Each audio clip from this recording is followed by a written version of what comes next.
김종배 시선 집중. 여러분 안녕하십니까, 김종배입니다. 어제는 80주년이 되는 광복절이었죠. 80년의 세월이 흘렀다면 일제강점의 흔적이 많이 지워졌어야 되지만 최근 우리 사회의 모습은 오히려 정반대였습니다. 역사인식의 퇴행이 여러 곳에서 나타났는데요. 도대체 왜 이런 현상이 일어나는지, 또 우리는 어떻게 대응해야 하는지 오늘 토닥토담에서 자세히 짚어보도록 하겠습니다. 8월 16일 토요일 김종배의 시선집중, 광고 듣고 시작합니다.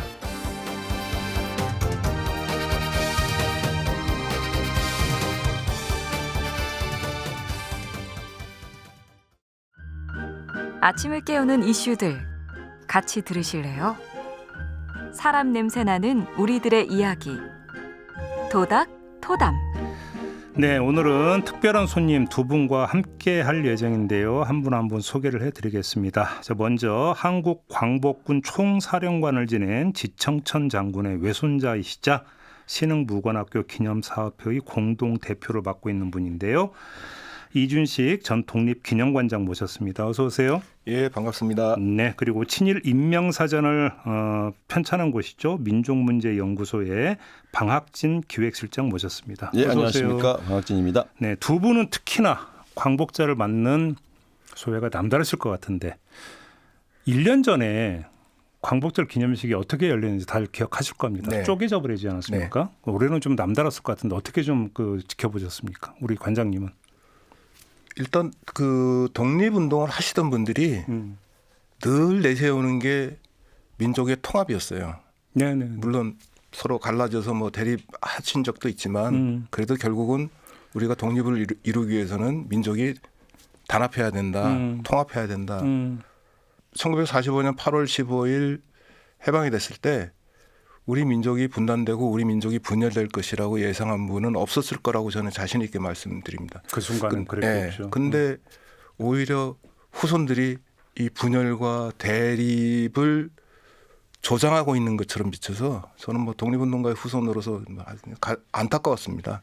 그것도 분열과 대립을 국민을 대표한다고 하는 주권자가 선출한 대통령이 하고 있다는 것이 가슴 아팠는데 그래도 1년 뒤에는 정상적인 광복절을 맞이할 수 있게 되어서 한편으로는 기쁩니다.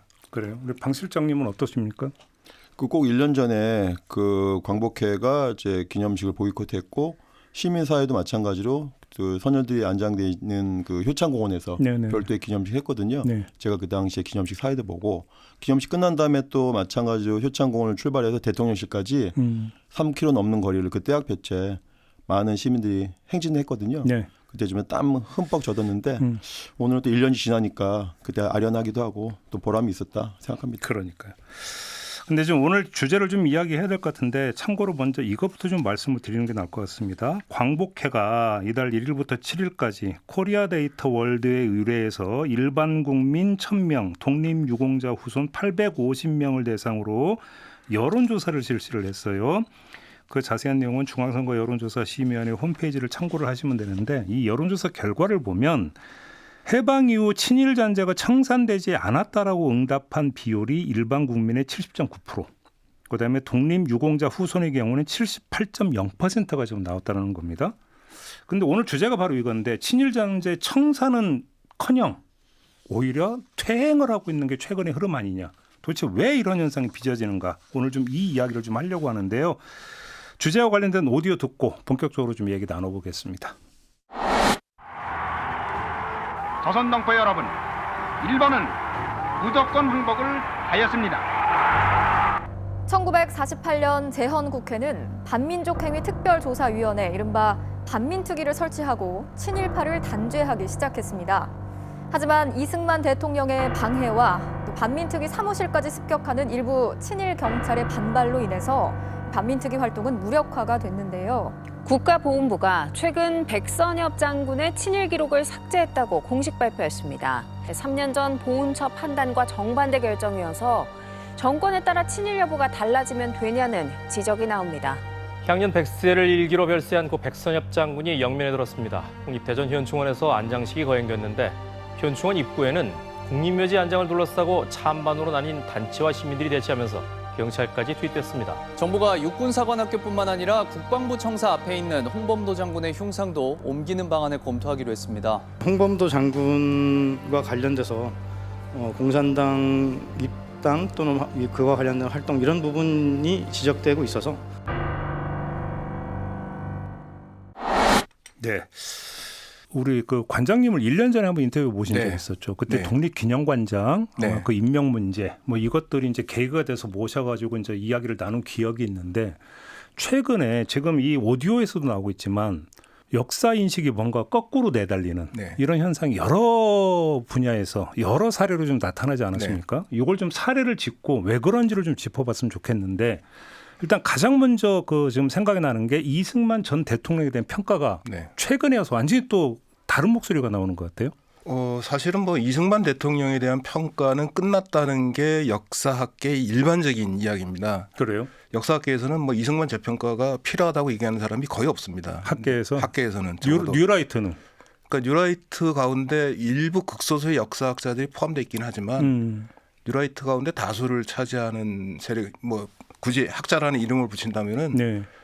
경제학, 정치학 한 사람들입니다. 역사학 하는 사람들 가운데 뉴라이트는 뭐 일부 극소수에 지나지 않고요. 학자라 하더라도 역사학자가 아니라 네. 다른 분야 학자들이다. 그렇죠. 역사를 잘 모르고 자신들이 이야기하고 싶어하는 바에 따라서 역사를 얼마든지 만들어낼 수 있다고 생각하는 사람들이 이미 평가가 끝난 이승만 전 대통령을 재평가하자고 얘기를 하는 거죠. 저는 뭐 이승만 대통령에 대한 평가가 끝난 건 세 가지 측면에서 그렇다고 생각을 합니다. 하나는 친일 청산을 가로막았습니다. 정부 수립 이후에 정부가 해야 될 가장 중요한 과제가 일제강점기에 민족 반역 행위를 한 사람들을 찾아내서 처단하는 일이었는데 그걸 가로막았죠. 대통령 본인이 가로막았습니다. 두 번째는 6.25 전쟁을 전후해서 자국민을 엄청나게 죽였습니다. 이승만이 직접 죽인 건 아니지만 결국은 이승만 대통령의 직간접적인 지시를 받은 군경이 또는 뭐 일부 극우 세력이 민간인들을 죽였는데 그 민간인 희생자 숫자가 학계에서는 한 100만 명 안팎이라고 추정을 합니다. 정확한 통계가 수치가 나와 있지는 않지만 그렇게 많은 자국민을 학살한 사람을 과연 재평가할 필요가 있겠느냐. 이 평가는 끝났다는 거고요. 또 하나는 많은 국민들이 잊어먹고 있는 사실이 1960년 4월 혁명이 일어나는데 4월 혁명이 계기가 된 사건이 바로 3.15 부정선거입니다. 그렇죠. 부정선거의 최종 책임자는 이승만 당시 대통령이었습니다. 자신의 영구 집권을 위해서 10년 동안 헌법을 마음대로 바꾸고 부정선거를 하고 그 결과가 3.15 부정선거로 귀결되어서 국민들의 사실상 탄핵을 받아서 대통령 자리에서 쫓겨난 거거든요. 세 가지 측면에서 이미 이승만 대통령을 재평가할 이유가 없는데 자꾸 재평가하자고 하는 것이 왜 그러느냐. 뉴라이트라고 불리는 저는 뉴라이트라는 말을 별로 좋아하지 않는데요. 저는 뭐 친일 매국 세력 또는 친일 극우 세력이라고 불러야 된다고 주장하는데 이 친일 극우 세력이 자신들에게 부족한 역사적인 정통성을 내세우기 위해서 뒤늦게 찾아낸 인물이 이승만입니다. 어떤 필요해요? 왜냐하면은 이 친일 극우 세력이 봤을 때 오늘날의 대한민국을 만든 주역은 독립운동가가 아니라 친일파라는 겁니다. 친일파라고 비난받는 사람들이야말로 오늘의 대한민국을 있게 한 주역들이다. 그걸 이제 그 사람들은 건국운동이라 그럽니다. 건국운동을 한 사람들은 독립운동가가 아니라 시세를 빨리 읽고 필요하면은 일본과 손잡고 필요하면 미국과 손잡고 그런 사람들이 오늘날의 대한민국을 있게 한 주인공들인데 건국의 정신을 독립운동이 아니라 반공에서 찾으려고 하는 그렇죠. 그런 거죠. 예. 그러면서 이 독립운동을 부정하기 위해서는 대한민국이 1948년 8월 15일 세워졌다고 주장을 해야 되거든요. 그러니까요. 근데 초대 대통령이 이승만이니까 자신들의 주장을 입증하기 위해서 뒤늦게 찾아낸 인물이 이승만입니다. 우리 방 실장님께도 여쭤보시면 뭐 이승만 기념관을 만들어야 된다 막 이런 얘기 정치권에서 나오고 했잖아요. 네. 역시 그 동기는 지금 그 관장님 말씀하신 그 동기 하에서 이런 주장이 나온다고 보시는 겁니까? 네, 동기가 관장님 말씀을 좀 부연하면 이승만이 1965년도에 죽은 다음에 죽을 때 하와이에서 죽었지 않습니까? 근데 마지막에 죽기 전에 그 당시에 대통령인 박정희 측에다가 죽기 전에 고국에 가서 죽고 싶다라고 했는데 그 소원을 박정희가 안 들어줘요. 예. 그러니까 박정희도 사실 버린 게 이승만입니다. 네. 65년에 죽고 난 다음에 29년 만에 기념사업 시작하거든요. 그게 94년 6월인데 뭐냐면은 바로 YS와 김일성의 남북회담 앞두고 극우 친일파들이 극우 정치인들이 이제 남북이 화해 협력이 되면은 반공주의자가 설당이 없거든요. 그래서 29년 만에 그 이승만을 끌어내 가지고 극우의 아이템으로 자유민주주의 아이템으로 삼은 건데요. 그냥 학계에서 말씀하신 대로 이승만의 공이만 많다라고 하면 학계에서는 사실 논문 받기도 힘듭니다. 비유하자면은 그 고기 좋아하는 사람들이 불교 스님 되기 어려운 것처럼 이승만이 독립운동에 지대한 역할을 했다. 이승만이 대한민국 민주주의 토대를 깔았다고 하면요. 박사 논문은커녕 학계에서 이도 못 받는데 적어도 역사학계에서는 그러다 보니까 이제 역사학계가 아닌 다른 측면에서 이승만 기념사업을 계속 하는 것 같습니다. 또 하나의 사례가 뭐 이른바 재평가라는 그 명목하에 뭔가 인식을 뒤바꾸려고 하는 대표적인 또 사례가 백선엽. 네. 그러니까 이른바 그 친일 인명 사전에 등재됐던 친일파였다가 갑자기 전쟁 영웅이라는 이런 묘사가 지금 나타나는 대상이 바로 이 존재 아닙니까? 네? 일단 어떤 인물인지 잠깐 좀 우리 방 실장님이 좀 소개를 주신다면. 유진익 박사님이 전공에 대해 저한테 먼저 물어보세요. 그러신가요? 그럼 우리 관장님이 좀 설명을 해주시죠. 백선엽은 그 일본 제국주의 괴뢰 국가였던 만주국의 군관학교를 졸업했고요. 네. 그 만주 국군 장교였습니다. 그런데 백선엽이 복무한 부대가 간도 특설대라는 부대입니다. 간도 특설대 설치 목적은 조선인은 조선인의 손으로 때려잡아야 된다. 이른바 저 독립군들 잡아야 그러니까 만주에서 항일 투쟁을 하는 사람들을 때려잡기 위해서는 동족인 조선인이 가장 효율적이다. 그래서 조선인들로 구성된 특수부대, 항일 세력 토벌부대가 간도 특설대입니다. 그 간도 특설대 초급 간부를 지냈습니다. 그러니까 당연히 친일 반민족 행위를 한 거죠. 친일 인명사전에만 올랐을 뿐만 아니라 국가기구인 친일 반민족 행위 진상규명위원회에서 중대한 친일 반민족 행위를 했다고 결정한 인물이에요. 대한민국이 국가 이름으로 네. 친일 반민족 행위를 했다고 결정한 인물입니다. 네. 이것도 말하자면 역사적 평가가 끝난 거죠. 근데 이제 와서 친일은 그냥 이전의 일이고 그 이후에 나라를 지킨 공이 더 크잖아. 그러니까 친일의 관은 그냥 덮고 호국의 공만 인정하자고 주장하면서 지금 큰 논란이 벌어지고 있는 거죠. 전쟁 영웅으로 묘사하는 건 어떻게 평가를 하십니까? 그 백선엽은 그 당시에 놓고 보면은 적국 장교입니다. 적국 장교. 대한민국 임시정부가 선전포고를 했던 상대방 주축국인 일본 제국주의와 제국주의 편에 섰던 임시정부나 독립군의 입장에서 보면은 적국 장교입니다. 네. 그 적국 장교를 대한민국 임시정부를 계승하는 대한민국이 국립묘지에다가 우리 세금으로 안장하고 있으니까 이러한 모순도 없고 또 백선엽은 이제 그 일생을 좀 보면은 저는 이제 EJ 쉽게 말하면 이제 간도 특설대가 그런 것이죠. 네. 조선인이 때려잡아야 된다. 그다음에 차도지계. 네. 그다음에 이런 것들이 이제 백선엽을 이야기할 수 있는 건데 백선엽 요즘에 최근에 저희 민족문제연구소 밝혀내는 게 그 백선엽 창씨 개명이 그 윤봉길 의사가 홍구공원에서 척살했던 실학가와 백전의칙 그 이름과 똑같이 창씨개명했다는 거를 민족문제연구소가 최근에 밝혀냈습니다. 똑같은 이름으로 했어요? 예, 그렇습니다. 네. 백선엽 본인의 회고록에서 인정했어요. 자기가 그 실학가와 육군대장 윤봉길 의사의 폭탄에 의해서 사망한 실학가와 육군대장을 워낙 존경해가지고 본인이 백시기도 하고요. 그러니까 그 실학가와 요신오지를 존경해서 나는 굳이 실학가와로 창씨개명했다고 자기 자신의 회고록에서 밝혔어요. 근데 왜 그러면 이게 백선엽이라는 인물을 이렇게 띄우려고 했던 걸까요? 그 이유는 뭐라고 보세요? 그 지금 국립묘지에 서울과 대전 국립묘지에 그 친일 반민족 행위 진상규명위원회가 국가 차원에서 인정한 106명 중에 12명이 안장돼 있거든요. 12명 중에 1명 백낙준 빼고 그 연세대학교 총장 백낙준 빼고 11명이 군인입니다. 11명의 군인 중에 굳이 백선엽이 그렇게 높은 위치는 아니지만 백선엽의 일생을 보면 그 박정희를 살려줬잖아요. 그게 하나가 제일 크고 그다음에 그것이 가장 커서 박정희를 살려준 생명의 은인이고 그래서 그 박정희 치하에서 또는 길게 말하면은 전두환 노태우 치하에서까지 대한민국의 군의 정통성을 담보한 사람이다라고 하기 때문에 백선엽은 상징적인 존재이죠. 그래서 백선엽이 무너지면 이제까지 친일 군인들의 인맥, 쉽게 말하면 만주 인맥이 대한민국의 주류라고 하는 그런 신화가 깨지기 때문에 이 사람은 포기할 수 없는 거죠. 그러니까 결국은 전쟁 영웅으로 묘사하는 것은 역시 그러니까 이승만에 대한 재평가라고 하는 어떤 주장 속에서는 건국 정신을 독립운동에서 반공으로 바꾸려고 했던 것처럼 그렇습니다.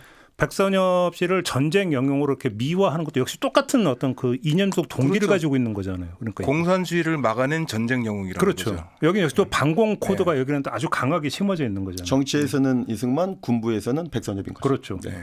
그럼 어찌 본다면 홍범도 장군 흉상 이전 시도라는 것도 어찌 보면 이거 집약체라고도 볼 수 있는 거 아닙니까? 독립의 영웅이었다가 갑자기 공산당에 가입했던 이력 때문에 육사에 설치하는 건 아니다. 이렇게 가는 거잖아요. 그거는 제가 먼저 설명드리면 이번에 리박스쿨 사태의 육사판이 홍범도 흉상 철거 논란이다 이렇게 봅니다. 리박스쿨은 아이들에게 자신들의 역사관을 심어주려고 했다면 홍범도 흉상 철거는 바로 육사 생도들에게 그 미래 우리 대한민국의 간성이 될 그 사관 생도들에게 자신들의 리박스쿨과 같은 역사의식을 심어주고 싶은 전 단계로서 홍범도 흉상 철거 논란이 있었던 거죠. 육사판 리박스쿨입니까? 그렇습니다.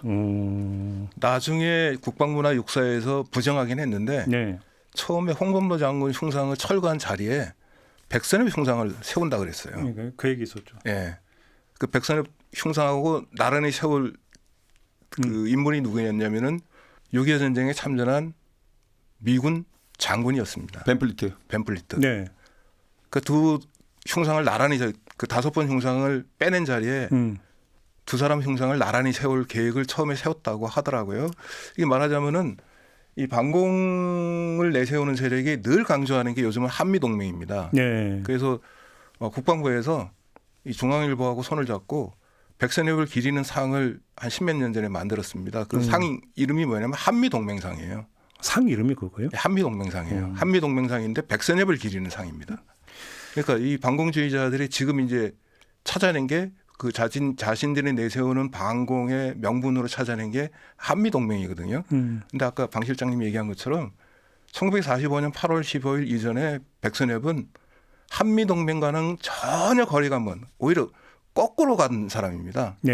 왜냐하면 일본이 미국의 적성 국가였는데 저는 그렇게 주장을 합니다. 친일 군인들은 적어도 아시아 태평양 전쟁에 참전한 친일 군인들은 그냥 반민족 행위란 게 아니라 전쟁 범죄자다. 그러니까 이 홍범도 장군 흉상 같은 경우는 아까 이제 그 건국 정신을 어떻게 잡을 것인가의 문제로 이건 건군 정신을 어떻게 잡을 것인가. 여기에 좀 연결이 되어 있는 거죠. 역시 건군 정신도 반공해야 된다. 이걸 지금 깔고 들어가고 있는 거고요. 그 문재인 대통령 시절에는 대한민국 국군의 정통성이 독립군과 광복군이라고 얘기를 했거든요. 근데 이제 윤석열 정권 들어서면서 그걸 바꾸려고 하는 거죠. 국군의 정통성은 독립군, 광복군이 아니라 미군이 만들어준 것이고 그 미군이 만들어준 국군에 처음 참여한 사람들은 누구냐? 일본군 만주군 출신이다. 그러니까 독립군, 광복군 정통을 부정하는 거죠.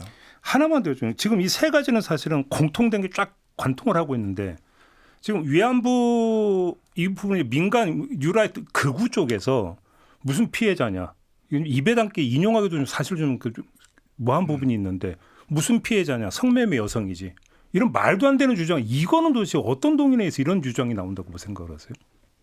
그분들 참 어려운 분들이에요. 그러니까 뉴라이트가 다 하나의 모습이 아니거든요. 그러니까 우리가 일반적으로 뉴라이트 하면은 식민지 근대화론을 펼치는 역사학자도 있는 것도 있고, 그다음에 뭐 언론을 참칭한 또 그거 언론도 있는 것이고, 뭐 뉴데일 같은 그런, 그다음에 여러 가지 부류인데, 현상 그분들은 참 주옥순, 엄마부대 이런 분들이 거기서 좀 그 위안부 문제 날조라고 얘기하고 있는데, 저분들이 무슨 생각으로 저렇게 할까? 저렇게 한다고 해서 정치적인 이득이 뭐 경제적인 이득이 뭘까? 라는 생각이 들거든요. 근데 그분들이 보니까. 정치적 이득이 없고 왜냐하면 그렇게 해가지고 특정 정당의 공천받을 일이 만무하지 않습니까? 무슨 일일까 봤더니 유튜브에서 돈을 벌어요. 유튜브에 돈을 법니다. 그러니까 유튜브가 국경이 없어요. 그러니까 한국에 미친 극우들이 유튜브에다 챗 보내가지고 수입이 아니라 이거는 일본 극우들도 일본 극우들도 무슨 말인지 모르지만 요즘엔 또 자동 자막이 있으니까 좀 안다고 해요. 일본 극우들한테도 돈이 들어오는 거예요.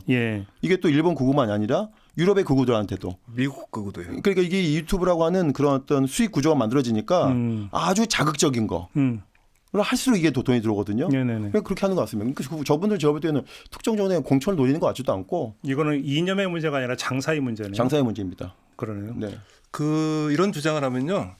국제사회에서 고립됩니다. 국제사회에서 일본군 위안부의 강제 동원, 강제 동원을 부정하는 건 일본밖에 없거든요. 이미 유엔에서도 네. 인정한 것은 사실인데 그걸 부정하고 있다는 거는 근데 참 이제 한국이 좀 반성해야 되는 것이 우리가 일본 욕을 하지만 일본 도쿄도도 자체 조례를 만들어 가지고 혐오 발언을 하면 안 된다고 요즘 우리로 말하면 서울특별시 조례가 있습니다. 네. 일본 도쿄도도 혐오 발언하면 안 됩니다. 뭐 졸센젤이나 이런 하면 안 되게 돼 있거든요. 물론 하긴 하지만은 네. 그런데 대한민국은 수도 서울 한복판에 위안부 문제 가지고 그렇게 일장이 흔들고 위안부 날조로 하는데도 조례는커녕 법도 없다. 지금 이게 바로 광복 80년을 만든 우리 현실입니다. 알겠습니다. 지금 뭐 몇 가지 사례를 좀 짚어봤는데 사실은 사례는 이것 말고도 허다하게 많이 있습니다. 시간 관계에서 4가지 사례만 좀 훑어봤는데 잠시 전하는 말씀 듣고 좀 그 배면을 좀 그 진단하는 시간 가져보도록 하겠습니다.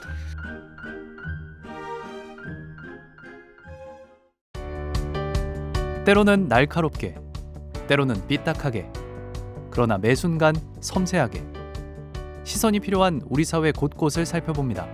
김종배의 시선집중. 네, 오늘 토닥토닥은 광복절 특집으로 꾸며드리고 있는데요. 이준식 전 독립기념관장, 방학진 민족문제연구소 기획실장 두 분과 함께하고 있습니다. 오늘의 주제는 역사의 왜곡인데요. 왜곡이 어떻게 벌어지고 있는지 그 실태는 조금 전에 짚었고, 그럼 도대체 어떤 그 이유와 동기와 배경하에서 이런 것이 벌어지는가 좀 이걸 좀 짚어봐야 될 것 같은데, 조금 전에 사례를 그 분석하는 과정에서 자연스럽게 나왔던 것은 역시 이념 문제였어요. 반공이라고 하는 것. 근데 저희가 어제 이제 그 반민특위 해체 과정도 좀 잠깐 짚었는데 그때도 나왔던 이야기가 이른바 빨갱이 논리, 반공의 논리를 앞세워서 반민특위에 대해서 온갖 공작이 이루어지고 결국은 해체까지 갔다. 이 이야기를 했는데, 이런 사람들의 뇌리 속에서 독립 정신은 뭐고 반공 정신은 뭐고 왜 반공을 더 이렇게 앞세울까? 이걸 어떻게 분석을 해야 될까요, 관장님? 그 친일파의 경우에는 그 해방 정국에서 살아남을 수 있는 유일한 명분이 반공을 내세우는 것이었습니다. 자기를 정당화할 수 있는. 왜냐하면은 그 친일파를 처단해야 된다는 게 해방 이후 이 땅에 살고 있는 거의 대부분의 사람들의 염원이었거든요. 그렇겠죠. 그러니까 친일 청산에 반대하는 목소리가 거의 없었습니다. 오죽하면은 헌법에다 반민족 행위자를 처벌할 수 있는 법을 만들 수 있다는 규정까지 넣었겠습니까? 그러니까 친일파 처벌은 헌법에 들어가 있는 내용이거든요. 그러니까 그 친일파 청산을 반대할 명분이 없으니까 자신들이 살아남을 명분으로 찾아낸 게 우리는 친일한 게 아니라 반공을 한 거다. 우리가 때려잡으려고 한 거는 독립운동가가 아니라 빨갱이였다. 그런 얘기를 합니다. 그래서 어저께 뭐 얘기가 잘 나왔겠지만 반민법을 제정하고 반민특위를 만들려고 했을 때 제일 먼저 조직적인 반대 움직임을 보인 게 일본 관동군의 밀정이었습니다. 그 사람이 내세운 게 뭐냐면은 반공이었거든요. 지금 친일 청산하자고 주장한 놈들은 다 빨갱이다. 그래서 우리를 지금 처단하자고 하는 거다. 지금 남북이 사실상 분단돼 있는 상황에서 공산주의를 막기 위해서는 우리 같은 사람이 필요한 거 아니냐. 네. 오히려 지금 친일파 청산하자고 하는 놈은 북에 놀아난 놈들이다. 이런 논리로 살아남으려고 했고, 이런 논리를 당시 대통령이던 이승만 박사가 받아들였고 친일파로서는 활로를 마련한 거죠. 그러면서 우리 사회에서는 오랫동안 이념을 잣대로 해서 친일 청산을 반대하는 목소리가 득세할 수 있었습니다. 그게 80년 동안 지금까지 유지되고 있는 것이다. 예, 그게 이제 깨지기 시작한 게 1987년 민주화 이후입니다. 그렇죠, 그렇죠. 예. 뭐 그 반공의 뿌리는 좀 깊다고 봐요. 그 단순히 그냥 6.25 전쟁 때문에 한국인들이 북한에 치를 떨고 북한 공산주의 반대하기 전에 이미 6.25는 1950년이지만 1950년 전부터 반공에 대해서 아주 극렬하게 했는데 그게 사실 일제 때 온 내용이거든요. 네네네. 천황제 파시즘이 가장 무서워했던 게 사회주의자입니다. 그래서 이 사회주의자 때려잡으려고 만든 게 재련 국가보안법이거든요. 우리로 말하면은 그때 내세운 논리가 바로 국채명징. 일본의 국가 체제, 천황제한 국가 체제를 명징하게 해야 되지. 국가 체제, 천황이 최고 중심인데 이거 조금이라도 문제제기하는 사람들은 가만둘 수 없다. 가장 많이 반대했던 세력이 사회주의 세력인데 그때 훈련된 친일파들이 그러니까 일제 강점기에 천황제 파시즘을 지지했던 친일 경찰 군인들이 생내적으로 반공은 국채를 훼손한 사람들이야라고 했기 때문에 그것이 이어져 내려가지고 지금 필요에 의해서 자기 정당한 논리를 만든 게 아니라 이미 골수에 맺혀 있다. 공산당이 싫은 게 아니라 바로 천황제를 지지해야 되는 그 논리로서 반공이 시작된 거죠, 이 땅에서. 알겠습니다. 두 번째가 이른바 그 학문의 자유 내지 표현의 자유라는 이름 하에 이런 어떤 논리와 말도 되지 않는 주장을 하는 사람들이 있지 않습니까? 뭐 이제 우리 사회에서 보통 이제 뉴라이트라고 부르기도 하고 이 뉴라이트를 구성하고 있는 사람들 중에는 학자도 있고 정치인도 있고 거기다가 유튜버도 있고 자 이들의 이런 것을 표현의 자유나 학문의 자유로 이렇게 보장해줘야 하는 이런 성질의 문제라고 봐야 되고 이들은 왜 이러는 걸까요? 도대체? 제가 먼저 말씀드리면 그런 말 있지 않습니까? 그 아이들을 꽃으로도 떼지 말라. 네. 근데 아이들 기르다 보면요. 그런 경우는 사실 이상론이고 잡아서 좀 훈육해야 될 때가 있습니다. 그냥 한국 사회가 다들 정상적인 사람만 산다면 괜찮지만 그렇다면 우리나라가 왜 교도소가 왜 있습니까? 경찰이 왜 있습니까? 근데 이제 그런 고상한 이야기를 할 때는 넘어선 단계 같습니다. 표현의 자유를 이야기할 필요도 없다 이 말씀이십니까? 지금은 표현의 자유가 헌법 정신보다 좀 능가하면 안 되지 않습니까? 네. 지금 헌법 정신에는 독립운동, 민주화, 평화통일을 주장하고 있는데 그걸 넘어서는 표현 자유는 있을 수 없습니다. 그래요. 네. 예, 저도 동감이고요. 그 민주주의를 부정하고 독립운동을 부정하고 평화통일을 부정하는 목소리가 표현의 자유로 용인될 수는 없다고 생각합니다. 뭐 다른 나라의 사례를 들기는 좀 민망하지만 독일이나 오스트리아 같은 경우 지금도 나치 찬양하면 처벌하거든요. 못하게 합니다. 그러니까 역사로부터 교훈을 얻은 거죠. 그렇다면 우리가 대한민국 헌법은 굉장히 특이하게 헌법 안에 역사적 사건을 3개를 언급했습니다. 3.1운동, 대한민국 임시정부, 그다음에 4.19. 그것이 대한민국의 뿌리라고 헌법에서 규정한 거거든요. 그 뿌리를 부정하는 것이 어떻게 표현의 자유로 용인될 수 있는지 저는 그 철저한 자유민주주의가 아니어서 그런지 인정을 못 하겠습니다. 그럼 이건 어떻게 진단하세요? 이른바 그 뉴라이트라고 그러니까 통칭되는 그 집단 사람들의 범위나 뿌리는 어느 정도라고 진단을 하세요? 그 아까도 말씀드린 것처럼 저는 뉴라이트란 말 별로 좋아하지 않는데요. 그 뉴라이트란 말은 지금은 뭐 방송 통제 기술자로 많이 알려진 이동관 씨가 그분이 모 언론사 정치부장을 할 때 한국에 뉴라이트가 필요하다고 주장하면서 뉴라이트란 말이 처음 소개가 됐습니다. 근데 그때 이동관 씨가 말한 뉴라이트는 온건중정한 합리적인 우파였어요. 그러니까 기존의 극단적인 반공주의가 아니라 새로운 합리적인 우파가 필요하다 그래서 뉴라이트를 얘기했는데 그러면서 뉴라이트가 뭔가 괜찮은 것 같다는 뉘앙스를 풍기니까 어떤 사람들이 그걸 악용을 하기 시작해서 이거는 온건하고 합리적인 우파가 아니라 우파 중에서도 가장 오른쪽으로 간 극우가 돼버렸거든요. 그 뉴라이트의 그 실제 중심을 이루는 세력은 저는 일부에 지나지 않는다고 보고요. 대다수는 요즘 말로 하면은 가스라이팅이 돼서 뭐 그러는 거라고 저는 생각을 합니다. 이를테면 아까 뭐 그 여론조사 결과도 잠깐 말씀하셨지만 예전보다는 뭐 많이 높아지긴 했지만 어쨌거나 친일 청산이 아직도 필요하다고 생각하는 국민들이 한 70% 정도 된다는 거 아닙니까? 그러면은 이게 이른바 지금 현재 우파를 지지하는 국민들 비율보다 낮아요. 그렇죠. 네. 지난번 김문수 후보가 얻은 득표율보다 현저하게 낮거든요. 그렇다면은 우파 가운데서도 이미 우파적인 인식을 갖고 있는 국민들 사이에서도 이미 뭐 일정한 괴리가 나타나고 있는 거고요. 그래서 정말 제대로 된 역사 교육을 앞으로 잘 하면 그냥 부화내동하는 일부 뉴라이트적 성향의 사람들은 더 분리시킬 수 있지 않을까 저는 그런 기대를 갖습니다. 저는 그 이 박사님 말에 이제 동의하면서도 한편으로는 좀 위험한 상황인 게 그 뉴라이트가 몇 명인지 얼마나 되느냐 그 질문에 대해서 저는 더 많아졌다 보는데요. 보이지 않는 곳에 더 많아졌다. 이전보다는 많아졌죠. 많아졌는데 과거에는 뭐 몇몇 상징적인 인물들만 생각했다면 이제 더 보이지 않는 곳에 많이 활동하고 있는데 그 이탈리아 무솔리니 체제에서 그 무솔리니 체제를 경험한 그 학자 중에 움베르토 에코라는 학자가 있는데 기호학자죠. 이미 그런 말 하거든요.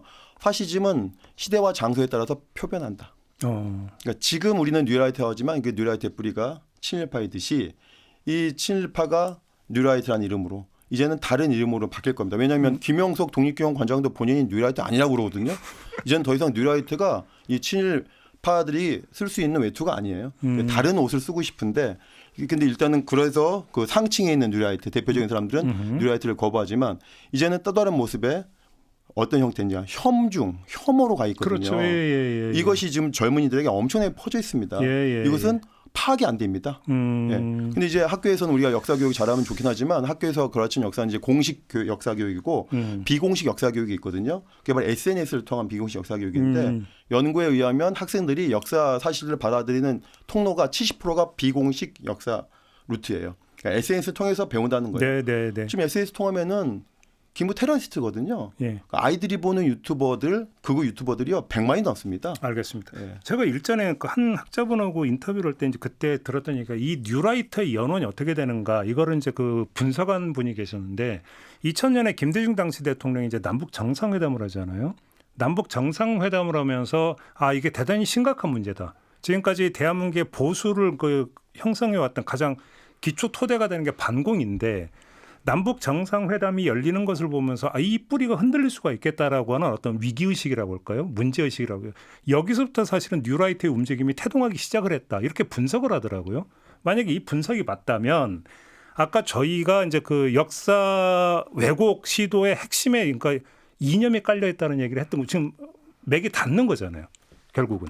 이거지. 그리고 조금 전에 지금 실장님이 얘기했던 반중 혐오 정서라는 것도 어찌 보면 연결이 되는 거 아닙니까? 그렇습니다. 이게 그렇다면 하나의 어떤 줄기를 형성하고 있다고 봐야 되는 거죠. 그렇죠. 근데 그 학자분이 이제 그 뉴라이트가 2000년에 태동했다는 2000년 설을 주장하는데 저는 94년 설을 주장합니다. 94년 설. 아까 얘기했듯이 YS와 김일성의 남북회담 시도를 저지하려고 했는데 그때 이승만을 끌어들이면서 만들었기 때문에 저는 그 뉴라이트의 뿌리는 94년이고 오히려 더 거슬러 간다. 6살 더 많다고 보기 때문에요. 그래서 그렇게 본다면 맥은 똑같은 거죠. 그렇죠. 남북의 화해 협력을 반대하는 맥락이고 지금은 이제 혐중. 요즘 젊은이들이 보면 제 주변에도 제 아들도 마찬가지지만 방학 때 일본은 가지만 중국 안 갑니다. 그러니까 독립운동가들이 중국이 특히 만주벌판이 독립운동의 앞마당이라고 했는데 절대 안 가거든요. 그러니까 혐중이 중국에 대한 거부. 그래서 중국 땅에서 독립운동한 사람들에 대한 그 무시, 무관심 이런 걸 이어지고 있다 이렇게 봅니다. 근데 어쩌면 이제 세 번째 것이 가장 중요한 것일 수 있는데 이런 어떤 움직임이 그냥 이른바 민간 영역 한 귀퉁이에서만 이루어진다면 그냥 그러려냐고 넘어가는데 문제는 이것이 정치 권력과 결합이 됐을 때 이때가 이제 문제가 심각해지는 거 아닙니까? 그러면 정치 권력은 왜 이들과 손을 잡아왔는가? 그리고 그것이 폐해가 그러면 어느 정도로까지 이게 극단화돼서 더 심해졌는가? 이걸 좀 진단을 해야 될 것 같은데요. 그 1937년도에 중일 전쟁이 벌어졌지 않습니까? 중일 전쟁 이전에는 일제는 조선 청년들 군대 보내지 않았어요. 왜냐하면 군대 보내면 독립운동 할까 봐. 그런데 어쩔 수 없이 총을 주지 않았습니다. 1910년에 그 강제병을 배워 난 다음에 왜 그 27년 동안 총을 안 줬어요. 왜냐하면은 총 주면 독립운동 할까 봐. 근데 부득이하게 중국이 모택동과 장개석이 국공합작 해가지고 너무 세게 나오니까 예상할 수 없는 그런 상황이 되기 때문에 부득이하게 조선 청년들에게 총을 주어졌는데 총을 주어지기 전에 가장 먼저 한 게 세뇌 작업입니다. 이 전쟁은 일본만의 전쟁이 아니라 우리 모두의 전쟁이고 일본과 조선은 알고 봤더니 동조동군이다. 이러면서 그런 세뇌 정책을 했고 그 세뇌 정책에 가장 앞장선 홍보대사가 바로 지금 말하면 우리가 문화예술인들, 종교인들, 언론인들이거든요. 이런 것들이 통해서 그런 역사가 왜곡되는 과정이기 때문에 항상 일제도 해왔던 것처럼 바로 먼저 본인들의 정치적 이득을 하려면은 사전 교육이 필요하고 그것이 세뇌 교육이고 세뇌 교육의 가장 핵심은 역사 교육인 거죠. 그런 것들을 이제 대한민국 독재 정권과 뉴라이트 정권들이 배운 거죠. 그러니까 좀 기억을 더듬어 보면 김대중 정부 거치고 노무현 정부 거치고 이제 그 다음이 이명박 정부잖아요. 근데 이명박 정부가 그 출범하는 과정에서 선거 과정에서부터 사실은 지금 이야기된 뉴라이트 세력과 손을 잡고 오히려 거기서 기반이 되고 지원을 했던 지금 기억이 있거든요. 그러니까 애시당초 이 정권을 만들어내는 과정에서부터 사실 이들과 손을 잡았던 것이 엄연한 지금 사실 아닙니까? 그러니까 이명박 정부가 들어서면서 뉴라이트가 본격적으로 이제 힘을 얻기 시작하는데요. 그렇죠, 그렇죠. 그 당시 뉴라이트가 자신들의 생각을 관철시키는 방식은 위에부터 하는 거였습니다. 예를 들면 갑자기 그냥 건국절 들고 나오고, 그러니까 큰 거를 결정해 가지고 그걸 갖다 국민들한테 퍼뜨리는 방식을 채택했다고 한다면 밑에서부터가 아니라 그게 안 되니까 박근혜 정권 때는 교과서를 건드리자. 국정교과서. 그러니까 학생들한테 역사 교육을 통해서 자신들이 원하는 바를 뒤집히자는 쪽으로 갔고요. 그것도 실패했죠. 네. 그러니까 이제 윤석열 정권 때는 다시 또 바꿔서 아예 초등학교 들어갈 때부터 시작해서 그 뭐예요? 리박스쿨이죠. 아, 리박스쿨. 초등학교 저학년들을 상대로 해서 오랫동안 의식화를 시켜서 자신들이 생각하는 역사관을 주입하자고 하고 그다음에 그것과 별개로 아까 방식대감 얘기한 것처럼 학교 교육만 가지고는 안 된다. SNS를 비롯한 다양한 방식의 통로를 통해서 역사관을 바꾸자는 쪽으로 바꾸죠. 점점 더 이제 교묘해진 겁니다. 근데 그럼 이렇게 진단하면 되게 심각한 문제인 게 지금 한국의 보수가 극우화 흐름을 보이고 있다는 진단을 많이 해요. 근데 이 극우화 흐름이 예를 들어서 12.3 내란 이걸 기점으로 해서 최근에 나타난 것처럼 이야기하는데 지금의 진단에 따르면 그게 아니라는 거잖아요. 어찌 본다면 이명박 정권 그때로부터 거슬러 올라 아무리 최단 기간으로 잡아도 이렇게 된다는 얘기잖아요, 사실은. 이명박 정권 출범에 가장 핵심적인 역할을 했던 분이 이제 뉴라이트 정연합의 이제 김준영 목사인데 이분 직업이 목사인 것이 주목해야 됩니다. 90년대 초반이나 2000년도까지 학생운동 세력은 아주 건강한 역사관을 가지고 있었거든요. 근데 그러니까 거기에 뉴라이트 세력이 침투할 여지가 없는 거예요. 근데 젊은 청년들이 일주일에 3번씩 모이는 곳은 교회밖에 없습니다. 이 교회 오빠들을 쉽게 말하면은 세뇌시키려고 했던 것이고 지금도 이승만을 추종하는 대부분의 세력은 기반이 교회 베이스입니다. 이 극우 교회 베이스. 이런 분들이 이제 차별금지법 반대하고 뭐 동성애 반대하고 이렇게 나가는 거거든요. 그러니까 그런 것들이 이제 사실 되게 중요한 수원지가 된다, 베이스가 된다 이렇게 봅니다. 근데 저는 그렇게 놓고 보면 되게 아이러니한 게 자, 이제 이념 대결의 시대는 끝났다. 이제는 이념의 시대가 아니라 실용의 시대다. 이걸 가장 먼저 주창한 쪽이 보수 진영 아닙니까? 근데 오히려 보수 진영은 그동안 더 이념 색채를 더 강화해 온 흐름이었다는 얘기죠. 아니, 그러니까 실용주의 하려면 중국과 친해야 되는 거죠. 실용주의 하려면 러시아 친해야 되는 거죠. 좀 대한민국 일자리도 많이 없는데 그러면 일자리를 창출하려면은 중국과 러시아 친해야지 일자리가 창출되는데 실용도 아닌 거예요. 뉴라이트가 말하는 것은. 근데 여기서 참 그 정치 권력이라고 하는 것은 가장 최우선하는 논리는 표의 논리잖아요. 근데 우리가 이제 아주 단순하게만 생각하면 극으로 치다르면 오히려 이제 뭐 정치권 용어에서 흔하게 쓰는 외연 확장이 아니라 오히려 외연이 좁혀져 가지고 오히려 그 자가당착이 될 수 있다고 하는데 지금 걸어온 길은 그게 아니었잖아요. 근데 오히려 그래서 집권을 했잖아요. 이 현상을 어떻게 진단할 수 있는 겁니까 그러면 대중적 인식의 지평이 뭐가 있느냐 바탕에 뭐가 있느냐 이 얘기를 안 짚을 수가 없는 거죠. 안 짚을 수 없죠. 우리 그 2014년도에 그 세월호 참사가 벌어졌잖아요. 그때 정말 그 학생들이 정말 많이 나왔고 저는 그 학생들이 그 힘이 돼가지고 2016년 국정교과서 저지하는데 그 동력이 됐다고 생각하는데 이제 그 친구들이 극우화되고 있어요. 10년이 넘었는데 세월호 세대가 극우가 되고 있다. 우리 잘못이죠. 근데 우리만의 잘못은 아니고 유럽도 그렇습니다. 유럽도 똑같은 현실이 일어나고 있거든요. 그렇죠. 독일 녹색당이 우크라이나 전쟁 찬성합니다. 일본도 지금 참정당으로. 네, 그렇습니다. 일본도 참정당이 지금 그 아메리칸 포스트 붙어가지고 재팬 포스트 하고 있거든요. 그러니까 젊은 사람일수록 계속 혐오를 하고 있는데 이게 어떻게 보니까 할아버지 때의 역사가 손자 때까지 안 내려와서 되는 거 아닌가라는 생각이 듭니다. 아버지까지는 할아버지 역사를 기억하지만 손자는 또 다른 세계인 거예요. 그렇죠. 그래서 이게 우리나라만이 아니라 일본만이 아니라 전 세계적인 1945년은 우리만 해방된 게 아니라 유럽도 히틀러나 무솔리니에서부터 해방된 거거든요. 그 처절한 역사의 기억이 흐려지는 그런 전 세계적인 기억이 흐려지고 있다. 그 흐려지는 와중에 왜곡이 벌어지고 있다. 그러면 어떻게 대응해야 된다고 생각하십니까? 그 친일 극우 세력이 바로 하게 된 기반 자체를 잘라내는 게 가장 중요하다고 어떻게 저는 잘라낼 수 있어요?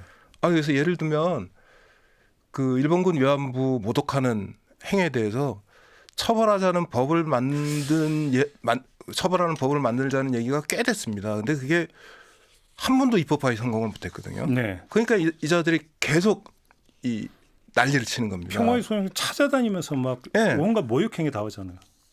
아까 말씀드린 것처럼 표현의 자유에도 한계가 있거든요. 그런 거 처벌하는 법 넣으면 됩니다. 예를 들어서 5.18 민주화 운동 첨예하는 발언하면은 형사처벌을 받거든요. 네, 그렇죠. 법에 딱 한 조항만 집어넣으면 되는 겁니다. 근데 그렇게 안 하니까 뭐 이렇게 해도 되는구나라고 생각하는 사람들이 조금씩 늘어나는 거죠. 그러다 보니까 이게 뭐 10%가 되고 20%가 되고 이러는 건데 그런 것들을 막을 수 있는 최소한의 장치를 만들어내야 된다. 그걸 만들어내지 않으면 법 제어가 필요하다고 보세요? 이런 독버섯을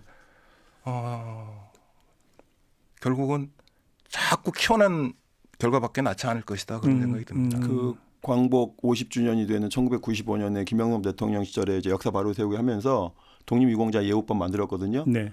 독립유공자 예우법이 독립유공자 예우한다는 것이 그 연금 주고 훈장만 주는 게 아닙니다. 동상만 세우는 게 예우가 아니고 독립유공자의 명예를 훼손하는 것을 막는 것도 예우입니다. 예. 그렇죠. 그래서 독립유공자 예우법에 페널티 조항을 넣어야 됩니다. 페널티 조항 어떤 식으로? 그러니까 뭐 김구가 뭐 테러리스트다. 뭐 이런 얘기 하면은 적어도 공적인 영역에서 그런 말을 하면은 징계줘야죠. 공무원 같은 경우에는 감봉 파면시키고. 5.18 조금 전에 이제 관장님이 말씀해 주셨지만 5.18 특별법에 보면 5.18 광주 민주화 운동을 왜곡하거나 모욕하는 행위에 대해서는 법으로 처벌할 수 있게 조항이 있잖아요. 근데 그거는 말 그대로 광주 민주화 운동에 한정이 되어 있는 거잖아요. 그 범위를 넓혀야 된다. 그렇습니다. 그럼 4.19는 그러면은 훼손해도 되나요? 4.19나 유혈항쟁은 뭐 명예훼손 해도 되나요? 그렇지 않지 않습니까? 그 이번 국회 임기가 시작되기 전에 당선된 분 몇 분을 만나서 제가 그런 건의를 한 적이 있어요. 독립유공자 예우에 관한 법이 있는데 거기다가 독립유공자를 모독하는 언동에 대해서는 처벌할 수 있다는 조항 하나만 집어넣어라. 그러면은 김구가 테러리스트고 유관순은 여자 깡패고 하는 발언 못한다.